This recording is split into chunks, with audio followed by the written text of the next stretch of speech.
रुजू करने की हिदायत। दरख्वास्त गुजार मुतालिका फोरम से रुजू करे। अदालत की जानिब से कहा गया दाद रसी न होने पर हाई कोर्ट से रुजू किया जाए।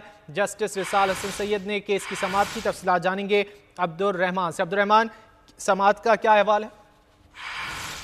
जी बिल्कुल, चेयरमैन पीटीआई की तकारीर की मीडिया पर नशरियात रोकने के खिलाफ दायर दरखास्त की समाअत लाहौर हाईकोर्ट के जस्टिस रिसाल हसन सैयद ने करते हुए दरखास्तदार को पैमरा से रुजू करने की हिदायत की है, जिसकी बिना पर अदालत ने दरखास्त वापस करते हुए खारिज कर दी। जबकि दरखास्तदार को अदालत ने रिमांड देते हुए कहा कि मुतलका फोरम से रुजू किया जाए। अगर दाद रसी न हो तो लाहौर हाईकोर्ट से दोबारा रुजू किया जाए।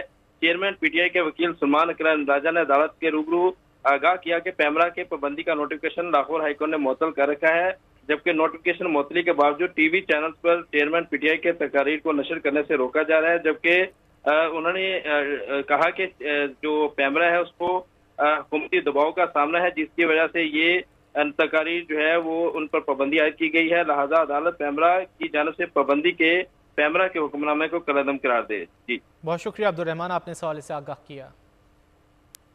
आगे बढ़ते हैं। घरेलू मुलाजमा पर सिविल जज आसिम हफीज की अहलिया के तशद्दुद का वाकया। थाना हुमक में सिविल जज की अहलिया के खिलाफ तशद्दुद का मुकदमा दर्ज कर लिया गया है।